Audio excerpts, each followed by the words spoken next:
کلام والے کی ہیبت کو ذکر کیا گیا ہے کہ کلام والے کی ہیبت نہ ہو تو کلام کی ہیبت کیسے ہوگی؟ جب وہ کہنے والے کو نہیں جانتا تو اس کے کہے کو کیسے جانے گا؟ جب وہ حاکم کو نہیں جانتا تو حکم کو کیسے جانے گا؟ حاکم کی عظمت حکم کی عظمت پیدا کرتی ہے۔ میرا بھائی تھا نشتر کالج میں کارڈیالوجی کے وارڈ میں سیکھ رہا تھا، دو تین ڈاکٹر نوجوان بڑے خوبصورت لمبے چوڑے سب کے اونچے اونچے قد آپس میں باتیں کر رہے تھے۔ ایک چھوٹے سے قد کا آدمی آیا، بے روبا سا، میرے نزدیک وہ انتہائی بے روبا آدمی تھا، اور تینوں ایسے ہو گئے۔ تو مجھے خیال آیا یہ ضرور ان کا ہیڈ آف دی ڈپارٹمنٹ، ورنہ ان تو ویک کے بندہ ویسے ہی آ کے تھپڑ مارا انہوں نے دل نہیں کرنا۔ تو جب وہ چلا گیا تو میں نے طاہر سے پوچھا یہ تمہارا ہیڈ آف دا ڈپارٹمنٹ؟ کہنے لگے ہاں۔ یہ ہے کہ میں نہیں جانتا تو میں کہہ رہا ہوں پتہ نہیں چپڑا سی کتوں اندر آ گیا، اور وہ جانتے ہیں تو وہ ہل گئے۔ جتنا ہم لوگوں کی عظمتوں کو جانتے ہیں اتنا اللہ کو جانتے تو قرآن ہمارے دل کے اندر اتر جاتا۔ حاکم کی عظمت کے بغیر حکم کی عظمت نہیں تو وَإِنَّهُ لَتَنزِيلُ رَبِّ الْعَالَمِينَ الحمد للہ رب العالمین وقضی بینہم بالحق وقیل الحمد للہ رب العالمین۔ کہ یہ رب العالمین کا کلام ہے، کل کائنات کا شہنشاہ، جس کا علم کامل ہے۔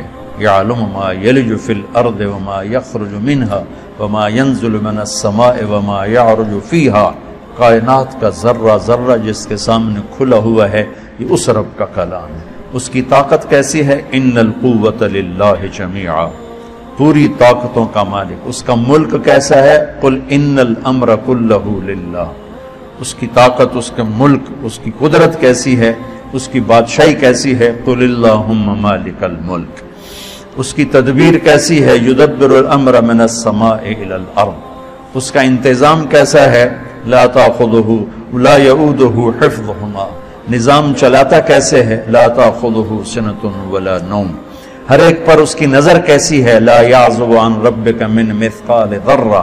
اندھیرے میں اجالے میں کوئی فرق تو نہیں پڑتا؟ تو نہیں، سواء منکم من اسر القول ومن جہر بہ ومن هو مستخف باللیل وسارب بالنہار۔ تو وہ ایک ہی وقت میں ساری کائنات پر ایسا حاوی ہے کہ نہ غافل ہے، نہ جاہل ہے، نہ ظالم ہے، ظلم سے پاک ہے، جہل سے پاک ہے، غفلت سے پاک ہے۔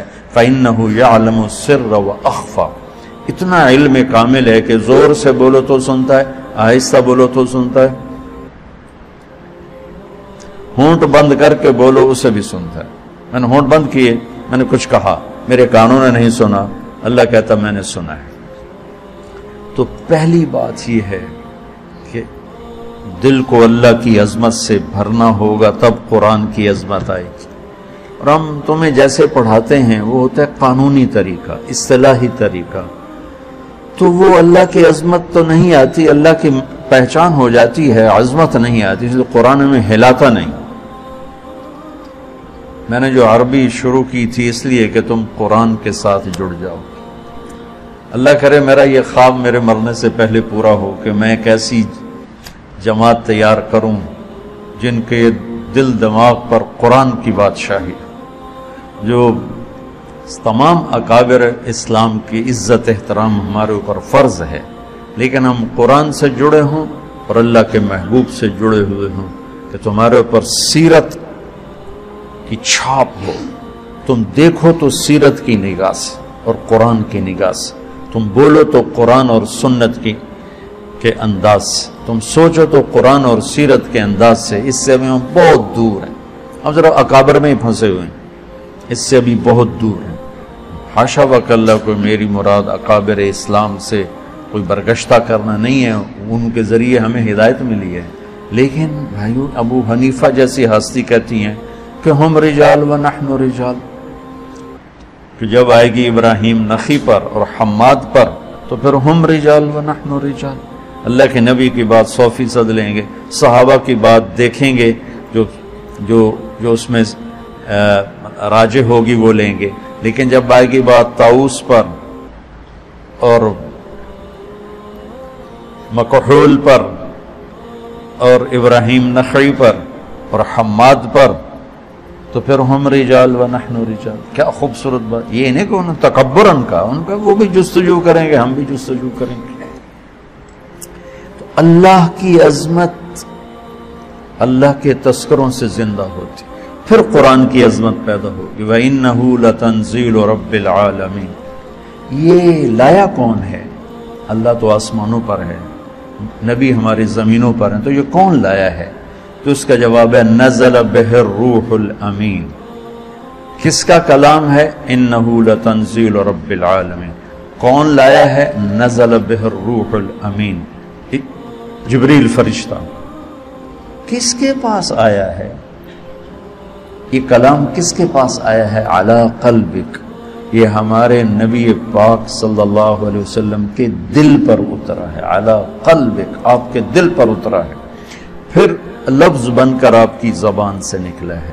اللہ کا کلام الفاظ میں بند نہیں، اس کی کوئی تشبیہ نہیں. صرف بخاری شریف کی روایت سے آپ لوگ جب پڑھو گے بخاری تو مثل سلسلۃ الجرس، جس یا رسول اللہ آپ پہ وحی آتی ہے؟ آتی. کیسی ہوتی؟ کہ بس جیسے گھنٹی کی آواز ہو، ایسے ہوتی گھنٹی کی آواز.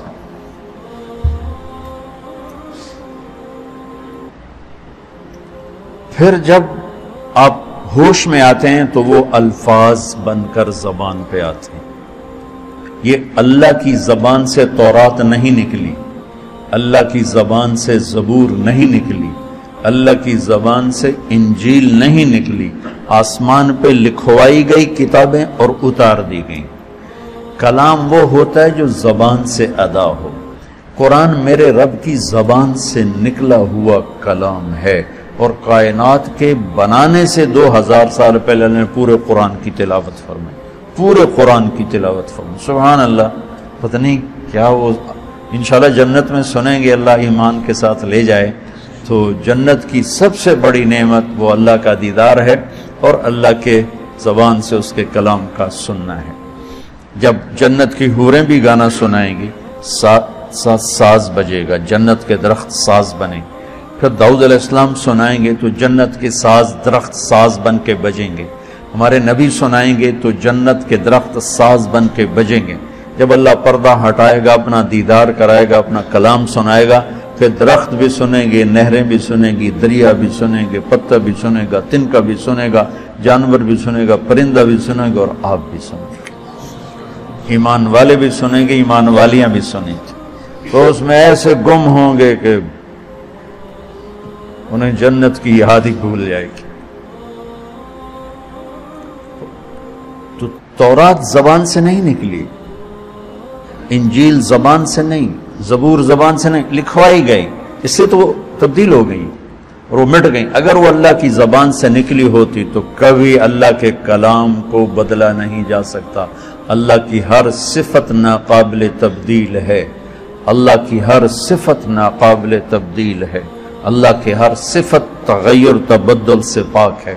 قرآن چونکہ اللہ کی زبان سے نکلا ہوا کلام ہے، اسے بدلنے کی لاکھوں کروڑوں کوششیں کی گئیں، کوئی کامیاب نہیں، کوئی ایک کوشش کامیاب نہیں کہ یہ میرے رب کا کلام ہے.